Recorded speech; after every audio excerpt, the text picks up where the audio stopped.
하나님 말씀 욥기 구약성경 욥기 1장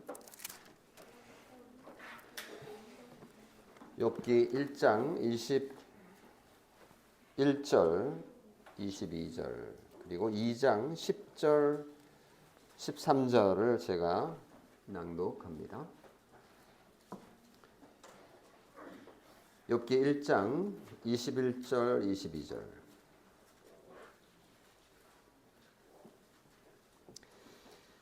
이르되 내가 모태에서 알몸으로 나왔사온즉 또한 알몸이 그리로 돌아가올지라. 주신 이도 여호와시요 거두신 이도 여호와이시니 여호와의 이름이 찬송을 받으실지니이다 하고 이 모든 일에 욥이 범죄하지 아니하고 하나님을 향하여 원망하지 아니하니라.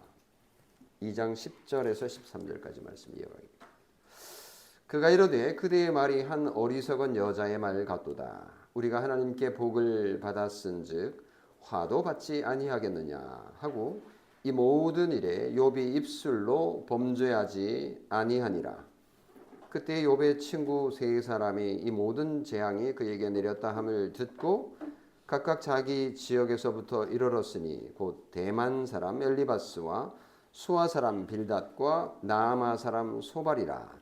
그들이 욥을 위문하고 위로하려 하여 서로 약속하고 오더니 눈을 들어 멀리 보매 그가 욥인 줄 알기 어렵게 되었으므로 그들이 일제히 소리질러 울며 각각 자기의 겉옷을 찢고 하늘을 향하여 티끌을 날려 자기 머리에 뿌리고 밤낮 7일 동안 그와 함께 땅에 앉았으나 욥의 고통이 심함을 보므로 그에게 한마디도 말하는 자가 없었더라.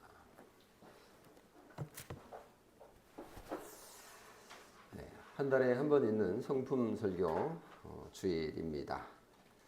오늘은 공감 6번째 주제 침묵이라는 주제로 말씀을 전하겠습니다. 거의 한 20년 전으로 기억을 하는데요. 한 교회에서 제가 부목사로 사역할 때였습니다. 저와 나이가 비슷했던 한 가장이 극단적 선택을 하고 세상을 떠났어요.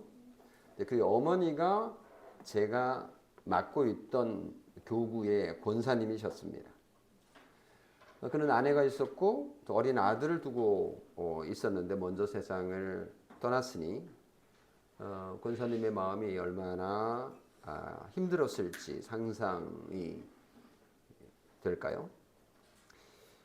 제가 맡은 권사님, 교구에 있는 권사님이셨기 때문에 제가 장례를 인도해야 했는데 참 힘들었습니다. 아들 같은 제가 그 장례를 같은 나이였거든요. 인도해야 됐는데 무슨 말로 이 권사님을 위로할 수 있을지 어떤 성경으로 설교를 해야 될지 종잡을 수 없었습니다. 참 난감하고 힘들었습니다. 힘들었던 이유는 제가 어떻게 공감할 수 있는 길을 찾을 수가 없었기 때문이었는데요. 그때 제가 그분 장례식에서 했던 말씀을 전했던 거 본문이 바로 욥기 1장 21절 9절이었습니다.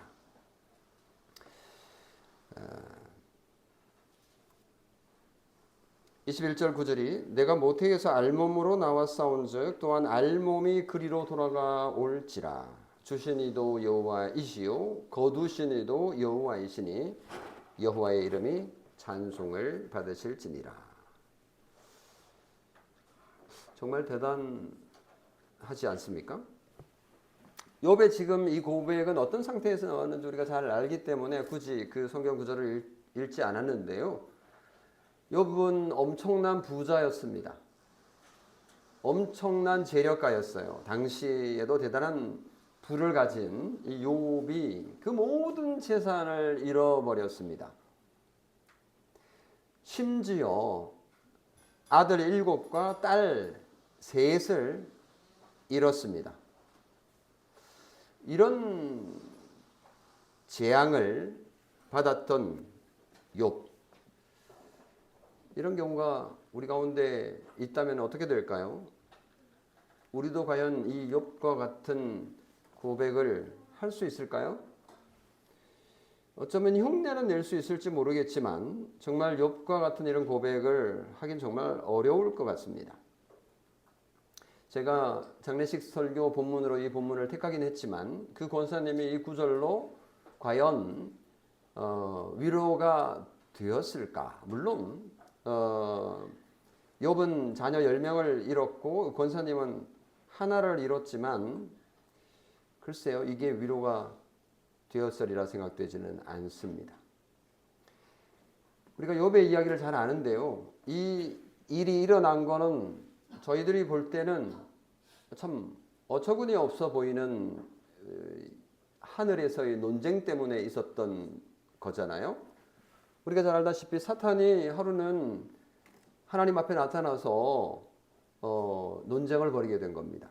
하나님께서 괜히 욥 얘기를 꺼냈고 욥이 얼마나 사랑스러운지, 욥의 믿음이 얼마나 좋은지, 욥의 행위가 얼마나 정말 선했는지 자랑을 했던 거죠. 그때 사단이 하나님께 도전을 합니다. 욥이 그렇게 하는 이유가 있지 않겠습니까? 욥에게 엄청난 재산을 줬으니, 그리고 자녀들을 줬으니 욥이 그렇게 할 이유가 있었던 겁니다. 만약에 그것들 다 빼앗아가 보십시오. 욥이 그렇게 지금처럼 행동할지 한번 보시죠. 라고 도전을 했던 거죠. 그런데 욥이 엄청난 고백을 오늘 읽은 본문에서 합니다. 하나님을 원망하지 않았던 거죠. 사탄이 졌습니다. 정말 하나님께서 사탄에게 자랑할 만했던 거죠. 하나님이 뭐라고 자랑을 했었냐면 그와 같이 온전하고 정직하여 하나님을 경외하며 악에서 떠난 자는 세상에 없다 라고 자랑을 했는데 정말 하나님의 자랑처럼 하나님의 기대에 어긋나지 않는 행동을 보였습니다.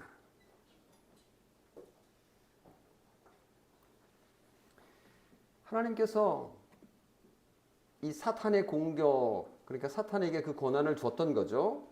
한번 시험해봐. 시험해 보라고. 근데 그 엄청난 시험, 그 시험은 욥에게 정말 불행한 일이었습니다. 재산을 다 빼앗기고 지금까지 모았던 모든 공로가 그냥 헛수고가 되는 순간 상상이 되지 않습니다. 그리고 자녀들이 다 죽습니다. 우리가 도저히 상상할 수 없는 그런 조건이었습니다. 그런 시험이었습니다. 물론 생명에는 그 몸에는 손을 대지 마라 라는 조건이 있었죠. 욥이 참 대단해요. 우리는 뭐 도저히 따라갈 수 없는 믿음의 수준입니다. 주신 이도 여호와이시요 거두신 이도 여호와이시니 여호와의 이름이 찬송을 받으실지니이다. 이게 진심이었는지 진심이 아니라 그냥 입술로만 그냥 한 말인지 판단하기는 좀 어려워요. 그럴 수 있잖아요. 우리 마음과는 다르게 말만 번지르하게 할 수 있지 않습니까? 우리가 살다 보면 그런 걸 배우게 됩니다. 우리 어린이들은 뭐 그렇게 하기 쉽지 않은데 여러분이 자꾸 크다 보면 요령이 좀 생겨요. 그렇게 하면 안 되는데 인간의 악함 때문에 그런 것 같아요. 그러니까 마음속에 있는 그 마음 그대로 어린아이들은 얘기하잖아요. 싫으면 싫다, 좋으면 좋다, 기분 나쁘면 기분 나쁘다 이렇게 속에 있는 게 그대로 나오잖아요. 어른들은 엄청 힘든데 막 웃기도 하고 우스운데 막 참기도 하고 어른들은 그런 의미에서 이게 좋은 건지 나쁜 건지 판단이 잘 안 될 만큼 하여튼 그런 능력이 어른이 되면 생기나 봐요. 그런 의미에서 욥도 이 고백이 진실인지 아닌지 우리가 판단하긴 어렵습니다만은 일단 뭐 진실이라고 가정을 하고 생각을 해봅시다. 그래서 욥은 이 비참한 처지에서도 위로와 공감이 전혀 필요 없는 사람처럼 이걸 견디고 있는 거예요. 이게 가능합니까? 이 모든 일에 욥이 범죄하지 아니하고 하나님을 향하여 원망하지 아니하였다. 이 완벽한 사람이 아닌가요? 우리하고는 뭐 격이 다른 것 같아요. 욥은 정말 대단한 믿음의 소유자인 것 같습니다. 만약 우리가 욥의 처지에 있었다면 어땠을까 생각을 해보면 우리는 흉내도 못 낼 것 같아요. 아마 하나님을 원망하고 하나님을 버렸을 것 같지 않습니까? 그래도 누구 하나 와, 너 왜 이렇게 못됐냐라고 말하기 어렵지 않습니까? 그런데 욥은 정말 대단합니다. 그런 욥을 본 하나님의 마음이 어떨까요? 욥에게는 아무런 표현을 하지 않았습니다마는 사탄에게는 적어도 이런 마음을 하나님이 표현을 했어요. 욥기 2장 3절에 보면 네가 나를 충동하여 까닭 없이 그를 치게 하였어도, 여기 까닭 없이라는 표현이 나옵니다. 그래서 제가 이제 욥기 언젠가 설교를 하면서 까닭 없는 고통, 인간에게 닥치는 까닭 없는 고통에 대한 얘기를 했던 적이 있는데요.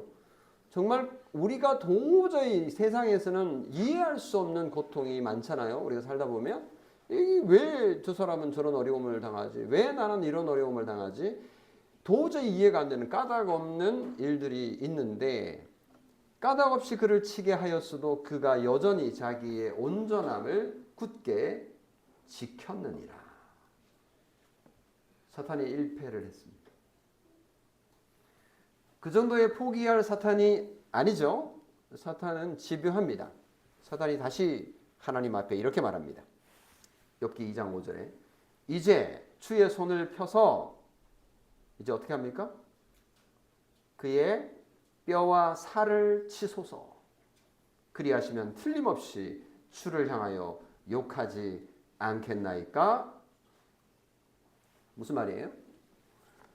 지금까지 욥이 가지고 있는 소유했던 재산과 그리고 자녀들을 다 빼앗아가도 그 믿음이 흔들림이 없으니까 이제 욥의 몸을 공격한다는 거죠. 욥의 건강을 뺏어가겠다는 겁니다. 욥에게 질병을 주겠다는 거죠. 하나님은 사탄의 손에 욥을 덜컹 맡기세요. 하나님 왜 이러세요? 뭐 이런 거 뭐 불평할 겨를도 없어요. 위에서 일어나는 일이기 때문에 뭐 우리는 모르죠. 우리 모르는 가운데 하나님께서 사탄에게 그렇게 하라고 허락을 하십니다. 조건이 하나 있어요. 그건 뭐예요? 생명은 손대지 마라. 생명은 손대지 마라. 조건을 납니다. 그래서 사탄은 욥의 몸에 병을 가져다 줍니다. 욥기 2장 7절 9절을 보면 사탄이 이에 여호와 앞에서 물러가서 욥을 쳐서 그의 발바닥에서 정수리까지, 정수리는 머리 꼭대기까지, 여기까지 종기가 나게 한지라. 종기는 뭐죠? 이렇게 막 불뚝불뚝 튀어나오는 건데요.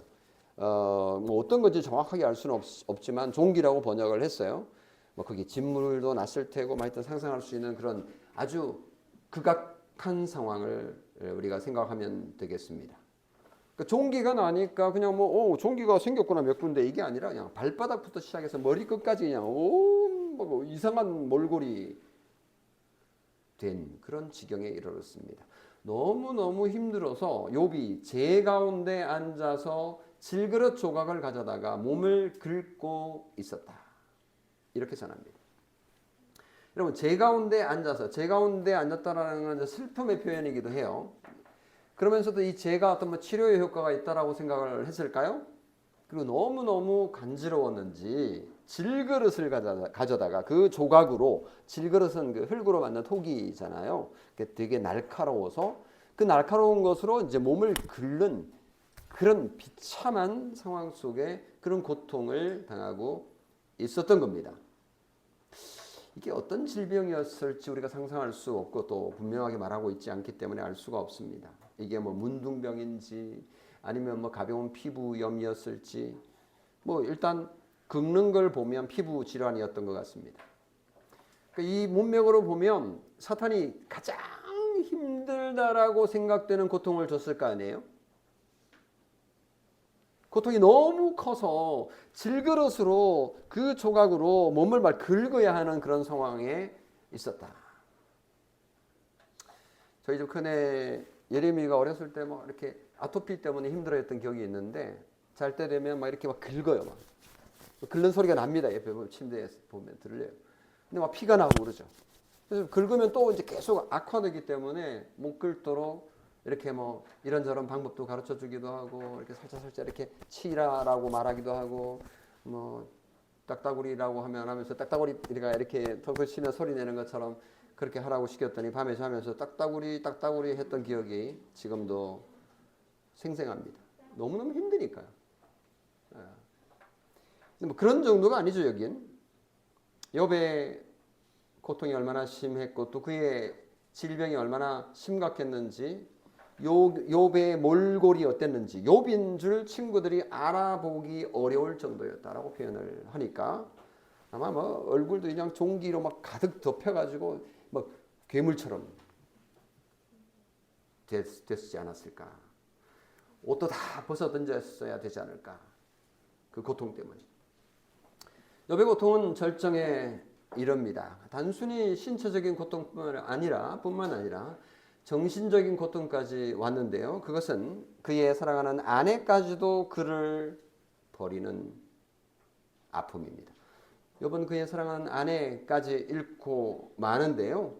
아내가 욥의 고통을 공감해 주기는커녕 위로해 주기는커녕 하나님을 욕하고 죽으라라고 저주를 퍼부었습니다. 한마디 말이지만 이 속에는 여러 얘기들이 사실은 포함되어 있었다고 볼 수 있을 겁니다. 지금까지 당신이 믿었던 그리고 사랑했던 그 하나님이 당신을 버렸다 라고 말했을 것 같아요. 그 하나님을 당신이 지금도 믿고 의지하고 있으니 참으로 멍청하고 바보 같다. 하나님을 욕하고 죽어라 라고 저주를 퍼부었습니다. 아니 욥은 자신이 당한 비참에 대해서 공감이 필요 없을 정도로 믿음으로 굳건하고 당당했기 때문에 욥의 아내가 볼 때에 공감의 여지가 없다라고도 볼 수 있지 않을까라고 생각해 볼 수도 있어요. 욥은 이런 고통을 당하고 있음에도 불구하고 아내가 불쌍히 여기고 공감할 필요도 없을 정도로 믿음이 좋았을까? 우리는 그렇게 볼 수밖에 없잖아요. 그러니까 아내가 뭐 아이고 당신이 힘들겠다. 아니 나 잘 이기고 있어. 아니 당신 힘들잖아. 아니 나 안 힘들다니까. 뭐 이런 식으로 반응했을 수도 있어요. 그러니까 옆에서 아내가 볼 때는 내가 도와줄 것도 하나도 없네. 당신 마음대로 해. 그래 하나님 저주하고 죽어버려. 이런 식의 얘기가 나왔을 수도 있겠다. 이건 상상이에요. 진짜 그랬을지는 아무도 모르지만 이런 비참한 상황 속에서 욥은 하나님에 대해 어떤 반응을 보이고 있는지 욥기 2장 10절을 같이 한번 읽어볼까요? 우리 성경 한번 봅시다. 10절 그가 이르되 시작 그가 이르되 그대의 말이 한 어리석은 여자의 말 같도다. 우리가 하나님께 복을 받았은즉 화도 받지 아니하겠느냐 하고 이 모든 일에 욥이 입술로 범죄하지 아니하니라. 여기 보니까 입술로 범죄하지 않았다라고 하는 거 보면 마음으로는 좀 달랐나 싶은 생각도 한편 들기도 합니다만 이 문맥 전체로 볼 때 뭐 굳이 그 얘기를 할 필요는 없을 것 같아요. 왜냐하면 이 문맥에서 볼 때는 욥이 힘들었다라는 얘기만 하는 거니까요. 그래도 살짝 옆으로 벗어나 보면 마음으로는 아니었을 수도 있으려나 우리처럼 똑같으려나 생각도 해볼 수 있는 건데요. 그것은 여기 이제 핵심이 아니니까요. 지나갑니다. 정말 하나님을 욕하고 죽으라는 말에 욥은 조금도 흔들림이 없었을까? 사랑하는 아내의 말에 흔들리지 않았을까? 한번 생각해 봅니다. 몸이 아프고 불편하면 모든 것이 싫어지지 않습니까? 원망이 나오게 되어 있습니다. 우리는 누군가 한 가족 가운데 한 사람이 아프면요, 그 아픈 사람이 너무 힘드니까 주변 사람들이 초긴장이지 않습니까? 왜? 저렇게 천사 같은 사람도 자기가 몸이 아프면 마귀 할멈처럼 변해버려요. 사람이 완전히 바뀌어버립니다. 사실은 지난주에 우리 교회 오셔서 치매에 대해서 강의해 주셨던 디니 사모님, 고서희 사모님이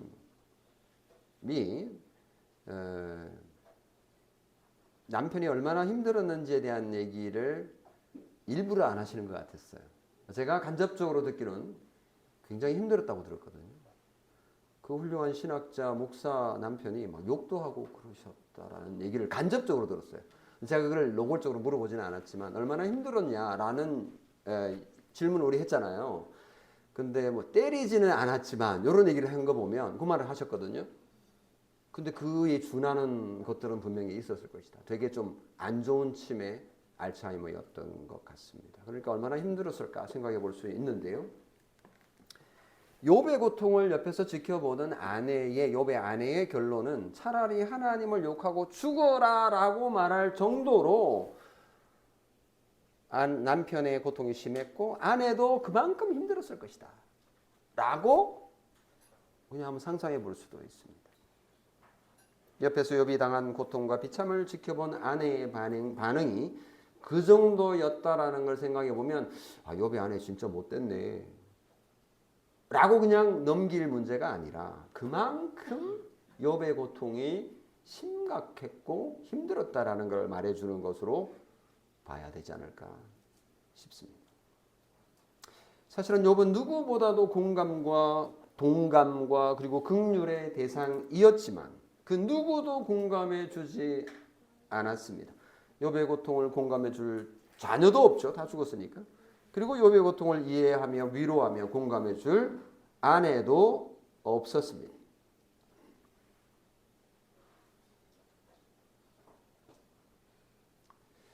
첫 번째는 욥의 고통이고요. 두 번째는 하나님의 침묵입니다. 사실 욥에게 있어서 진짜 큰 고통은 하나님의 침묵이었지 않을까 싶습니다. 하나님은 사탄과 하늘 궁궐에서 일어난 논쟁으로 그 어떤 공감도 보여줄 상황이 아니잖아요. 지금 일이 진행 중인데 욥아 사실은 이러쿵저러쿵 해서 사실은 사탄이 나를 도전해 와서 내가 화가 나가지고 말을 한마디 했는데 그것 때문에 어쩔 수 없이 네가 고생하게 됐네 미안하다 이런 거를 말해줄 상황이 아니에요. 하나님과 사탄과 하나님과의 관계에서 욥을 시험하고 있는 중인데 하나님께서 어떤 공감을 주면 이게 게임 끝나는 거잖아요. 불가능한 상황인 거죠. 그러다 보니까 하나님과 욥의 관계도 좀 애매한 상황이 된 거고요. 더구나 하나님은 사탄의 시험으로부터 시작된 까닭 없는 욥의 고통을 달리 사용하실 계획도 가지고 계셨던 것이 분명합니다. 욥기 전체를 볼 때 그렇습니다. 하나님은 욥을 그대로 내버려 두시고 욥의 고통에 침묵하십니다. 침묵. 아무 말씀도 안 하셔요. 욥기는요 1장에서 2장까지 하나님께서 등장하시잖아요. 근데 그 이후 3장부터는 하나님이 사라지세요. 3장부터 어디까지? 37장까지 하나님께서 등장하지 않으세요. 38장에 가서야 하나님이 짱 하고 나타나십니다.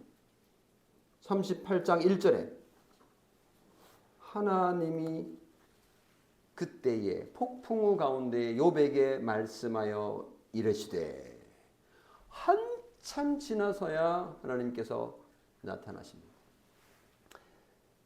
이게 미스테리입니다. 하나님은 세상을 통치할 뿐만 아니라 당신의 사랑하는 백성들을 눈동자와 같이 보호하신다고 우리가 알고 있습니다. 그렇게 믿고 있죠? 하나님께서는 우리를 지금도 그렇게 사랑하시고 계십니다. 하지만 하나님께서는 침묵이라는 방법도 사용하신다라는 사실입니다. 침묵도 하나님의 공감의 한 표현이라는 것이죠. 하나님의 침묵은 고통 가운데 있는 인간에게는 큰 고통입니다. 하지만 하나님의 침묵은 당신의 백성을 공감하는 한 방법이라는 사실은 진리입니다. 욥은 그렇게 침묵하시는 하나님을 향해 이렇게 고백을 했습니다. 욥기 23장 8절 9절에 보면 내가 앞으로 가도 그가 아니 계시고 뒤로 가도 보이지 아니하며 그가 왼쪽에서 일하시나 내가 만날 수 없고 그가 오른쪽으로 돌이키시나 배울 수 없구나. 철저하게 하나님께서는 침묵하십니다. 정말 욥의 고통은 계속됩니다. 슬픔과 아픔은 줄어들 기미가 보이지 않습니다. 이것이 언제 끝날지도 모릅니다. 그럴 때 하나님의 위로와 공감이 있다면 얼마나 좋을까요? 그러나 하나님께서 침묵하십니다. 시편 기자의 통곡을 들어보십시오. 욥기, 시편, 잠언, 전도, 아가, 이사야 이렇게 되죠. 욥기 뒤에 시편이 나오잖아요. 욥기 뒤에 시편에 나오는 그 의미가 큽니다. 욥기를 보면 인간의 고통이 까닭 없다라는 것을 말하고 있는데 시편에 보면 까닭 없는 고통을 당하는 아픔을 노래한 시들이 굉장히 많습니다. 그래서 시편 22편 1절 2절 보면요.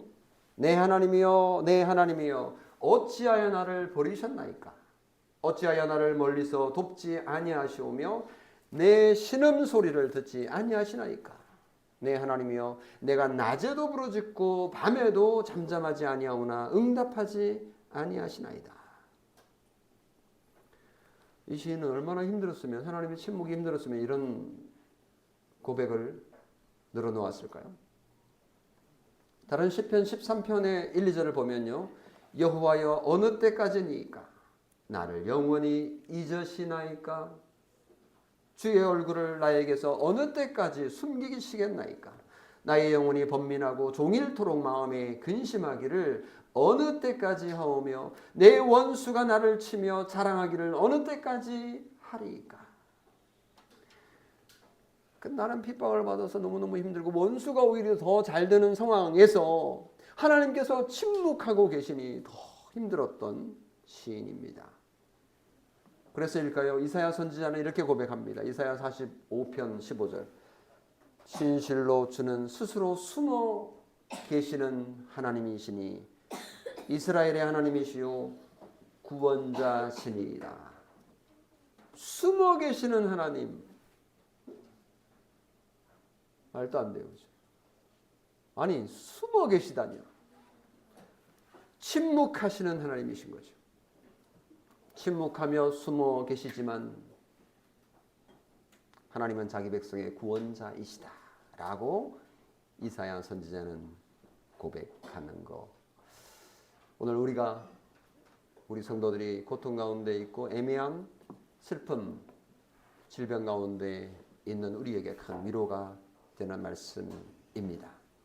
우리가 슬프고 우리가 고통스럽지만 아무 말씀하지 않으시는 그 하나님은 침묵으로 우리의 고통을 공감하시는 분이시다.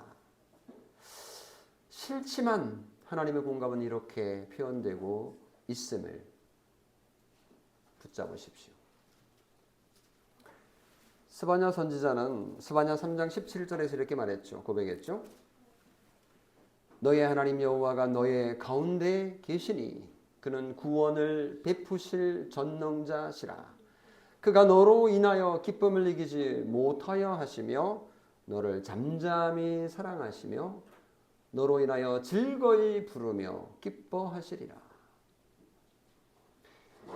이 고백을 보면 하나님께서 이렇게 휘황찬란하게 공감해 주신 것 같지 않아요? 잠잠히 사랑하시며 그러잖아요. 하늘에서 사탄과 얘기하면서 욥을 신뢰하고 욥을 인정하고 욥의 그 믿음과 삶을 기뻐하는 그 하나님.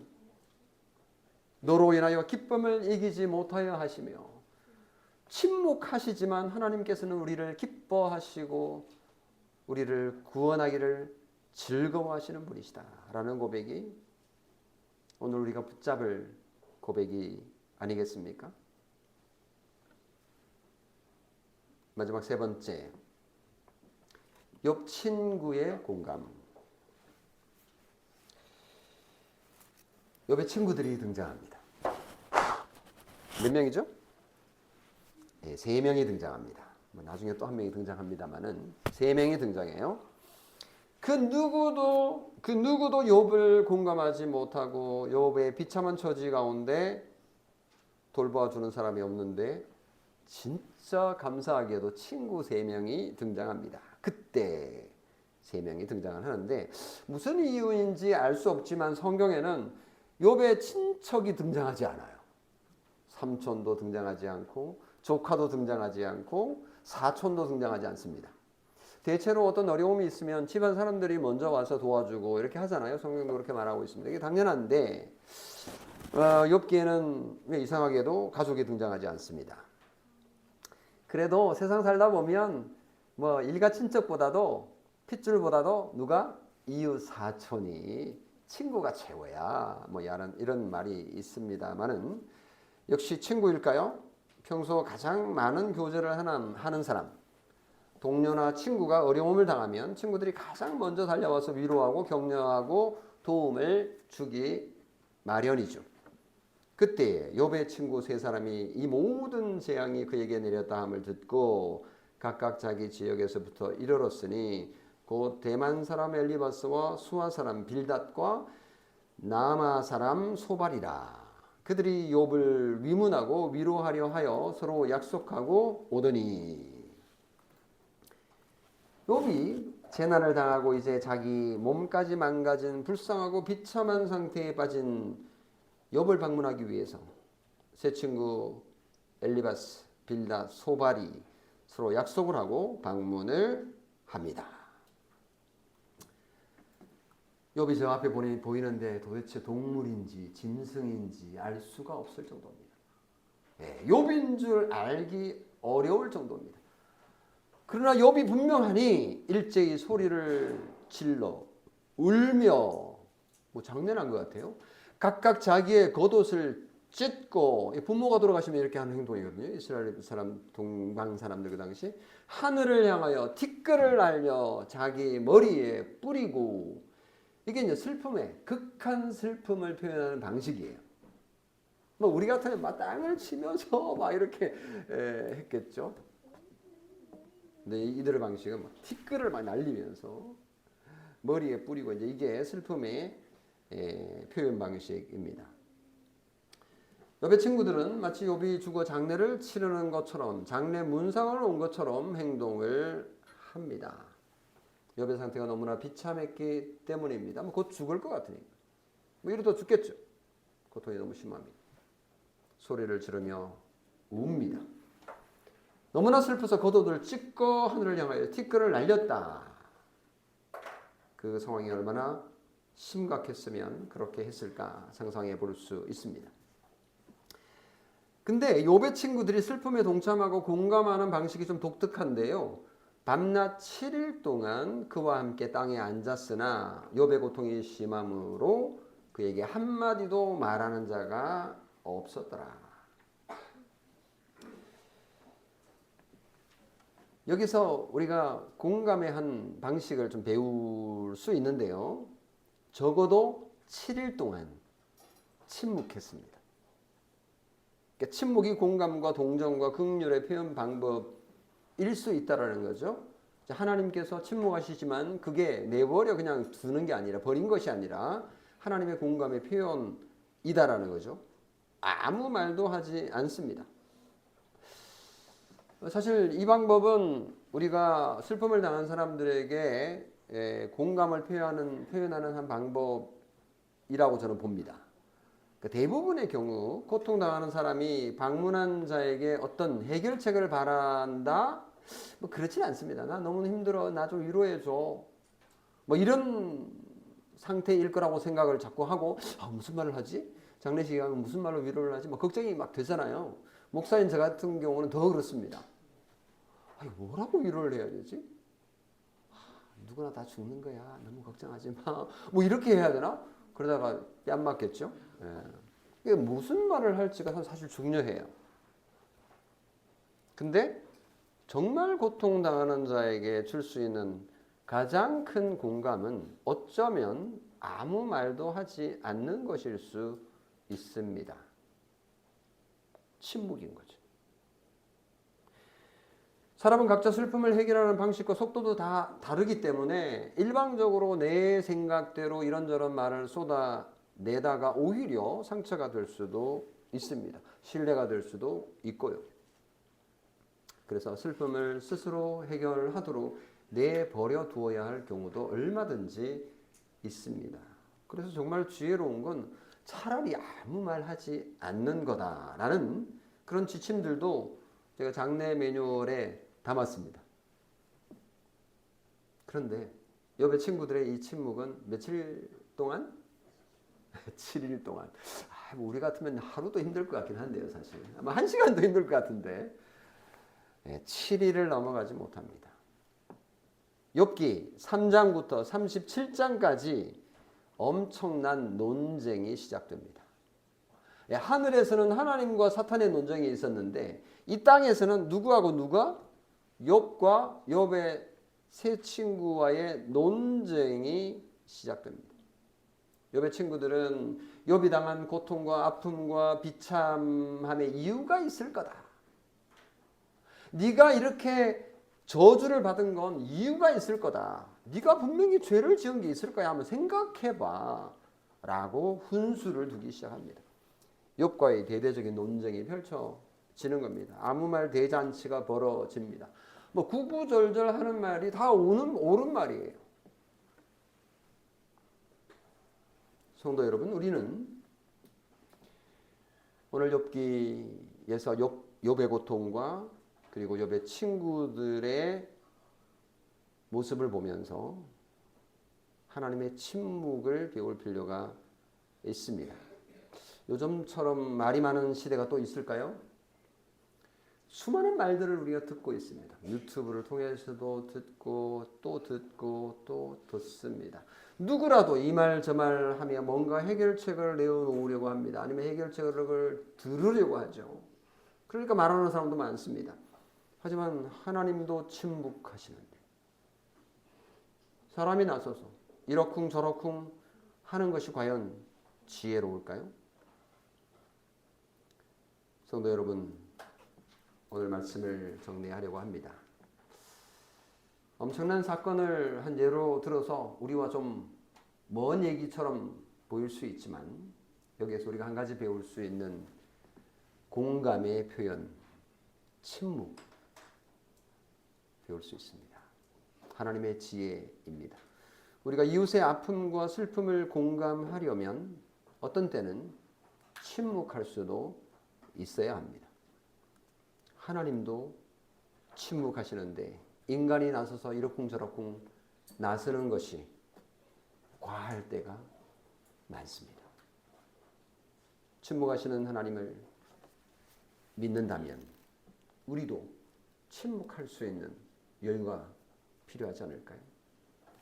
그분이 말씀하실 때까지, 그분이 일어나실 때까지 침묵하며 기다리는 우리 공감의 표현, 우리도 배워서 지혜롭게 써먹을 수 있기를 기도합니다. 다 같이 기도하겠습니다.